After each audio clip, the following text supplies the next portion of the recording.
Joining us now is Congresswoman Diane Black, Tennessee's 6th congressional district represented, chair of the House Budget Committee, very important. We're going to talk to Congresswoman Black about the Democrats' delay tactics on confirmation. But first, we'll chat with her about the perils of a leaky administration. A lot of people, suspecting that these leaks are coming from the State Department, which likely would have access to these transcripts, and what can be done about the leftists burrowed into the administration, those who are career civil servants, career diplomats, many of whom despise Donald Trump. What do you do about that? And she joins us now. Congresswoman, great to talk to you. How are you?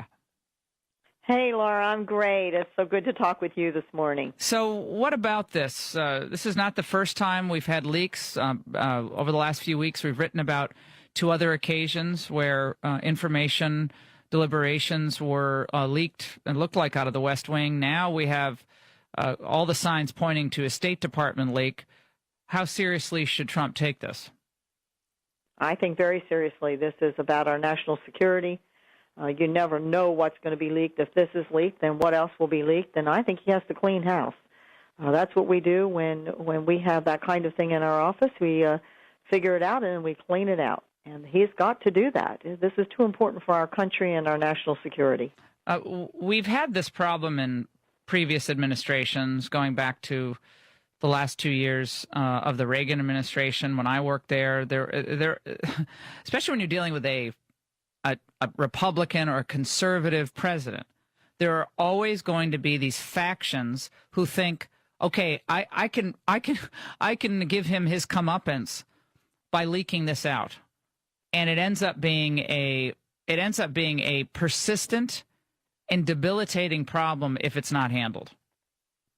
Absolutely. And I will say this is certainly very important, considering that this is national security, but we can all look at times in our lives, no matter where we worked, whether it was in government or the private sector, where you don't have trust in your office and you don't have trust among your colleagues, that it makes a very dysfunctional working atmosphere.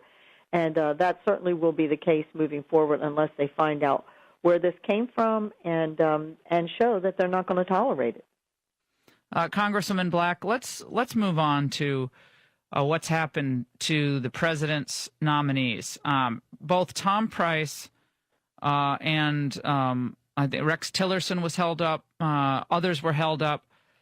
Where are we now with the nomination process? Obama was treated much better by Republicans when he came into office, and yet Democrats are pulling all sorts of stunts, like not showing up to try to kill a quorum. The Republicans had to change the rules to avert any problem there. But tell us about what the atmosphere is like right now.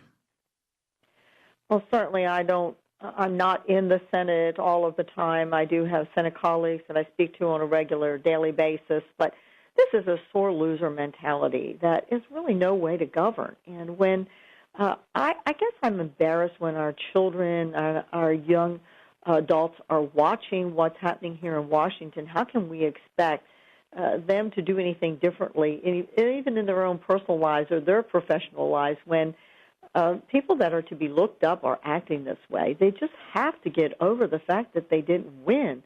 I mean, I didn't like the fact that we didn't win for the last 8 years, the last 2 presidential, but that is not the way to move forward. And you know what? This isn't even, if you go back and look at the past 6 presidents, of Jimmy Carter and Ronald Reagan and Bill Clinton and George Bush, and also the Obama administration, both Democrat and Republican alike. Nearly the entire cabinet were installed by the second week in the White House. This is unprecedented. And we have to have these leaders stand up and start acting like responsible adults. And if they don't, then I think what has to happen is what did happen with yesterday with Price and Mnuchin, and just move forward and find ways to work around them. Certainly the people that are in the Senate that have been there for a long time know those rules better than I do. They're much different than the House, but find a way to work around them. The Democrats would, and we should as well. Congresswoman Black, let's move on to the Democrats' plan to resist Trump at every turn beyond the confirmation process. We'll move on to Neil Gorsuch in a moment, and obviously this is a Senate vote, not a House vote. But Right. the House of Representatives also sets the tone in how the administration will work with Congress and forge forward, especially on issues of finance and the budget committee, which you chair. Is there a sense that the Democrats will work with Republicans on any aspect of his economic plan? It's a little early to tell. I will say that at least in our first budget hearing that we did have quite a tense conversation, and I think they gave us a picture of where they're going to head.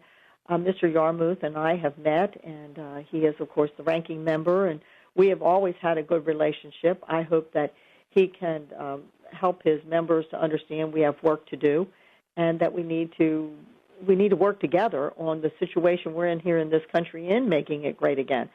But, Laura, I'm also not naive enough to think that they're going to go along with a whole lot of what we do, which means that our members are going to have to lock arms and not fight with one another and move the policy forward that we know is best for this country. Are you in the Freedom Caucus, Diane? I am not. Okay. So the Freedom Caucus wants to hold Republicans' feet to the fire and Democrats' feet to the fire on a lot of issues. Spending is one of them. And there will be a big fight over infrastructure spending if, a lot of Republicans think it should be paid for and that we can't go down the road of just adding more money, adding more debt, and of course, not balancing the budget. We're not going to balance the budget in the first year, that's for sure. But how do you balance those concerns as chairwoman of the Budget Committee? And those are great concerns, not just of the Freedom Caucus, but of our entire conference. We've talked about this in the past, and for the 6 years that I have been here in Congress, I must say that one of the things we've done a good job in, and that is hold the discretionary side, is that we've been able to have those back to the 2008 levels. So discretionary side is not the side that you got to keep looking at to cut from. You've got to turn your eyes to the mandatory side, and we've got to get serious about reforming those. We've had a plan in the past. Of course, the past administration wouldn't even discuss these issues with us of reforming some of the big programs like the Social Security and the Medicare and the Medicaid. But these are programs that we have got to face that if we want to have them for the future, if we want to have them for the people that are currently in the program and are expecting and have their whole life has been around, planned around getting these benefits, then we've got to do something, not just for the folks that are coming up in the future, but even for people that are there in the present. And this is going to be a really hard discussion for us to have, Laura. We are going to hear from the CBO director today. We have a hearing at 10 o'clock this morning. We're going to be hearing the outlook of what he has for us. And then we're going to have to make some very tough decisions. And it's time to govern. And it's time to govern by taking on some very big, hard issues and finding a way to get our country back on a fiscal track of being solvent. The wall cost, before we let you go, the president has said that Mexico is going to pay for the wall. Of course, Mexico says not going to pay for the wall. Then he also said that America might have to pay for the wall initially, but it'll be reimbursed. Are you guys going to get into discussions, or have you already gotten into discussions with the administration on the wall cost? I have not been a part of those discussions, and I don't know. That's important, don't you think? Or is that for appropriations? Exactly. No, it is very, very important. No, it is important, and what we're waiting for right now, and we want Mick Mulvaney to be confirmed so that we can start talking about his Office on Management and Budget. So OMB needs to give us their plan, and once we get that plan, then we can really have more serious conversations. But it's terrible that they're holding up all these confirmations because these are all things that are very important that we can't move forward until we have someone in that office that gives us the president's plan. So are you guys in neutral now without these people in place? Are you kind of in this no man's land or in limbo? Is that how you describe it?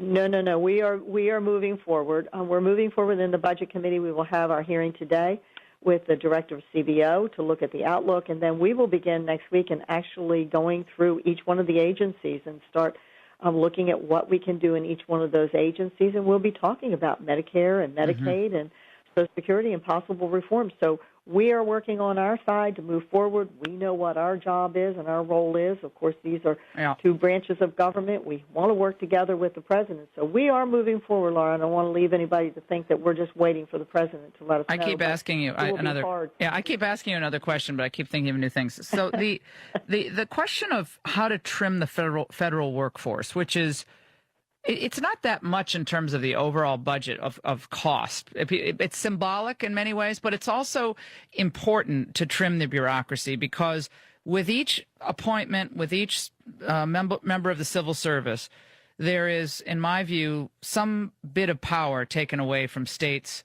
and localities, so power taken from the people invested in Washington. How do you actually cut the roles, the number of employees at each department? Trump's talked about this, but how is that done? Is it done both with congressional action, by legislation, and by the president's Office of Personnel Management or General Account? I mean, how is that done? It seems like a silly question, maybe, but I'm curious. No, it really is more a president's prerogative to do that, and I know that he is talking about doing that. We have talked about in our committee of encouraging OMB to do an audit of each one of those departments. Here's something that we can do from our side, however, is we're going to be recommending that rather than, let's say, EPA, where they put a penalty on someone that, they haven't, this regulation or that regulation, they haven't conformed completely, and we can always have a discussion about EPA and what they do as they go in to these different companies. But to say instead of that fine going back to EPA, it should go in the general treasury. So here is one way that we could start to slim down what goes on in these departments, because obviously when they get those fines back in, what do? They hire one more person. Yeah, grow the bureaucracy. Right. Just grow the bureaucracy and cause more problems for our businesses. I see. We all want clean air and clean water. Funnel the money back.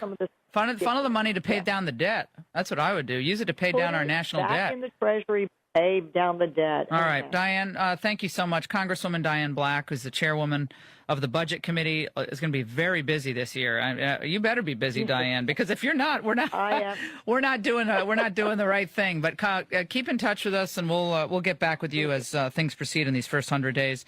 Sounds like you're optimistic that change is going to be implemented, but you need to get these confirmations in place in order to really work with the executive branch in the way you have to. We appreciate it. We'll take a break, close this hour out. Don't go away.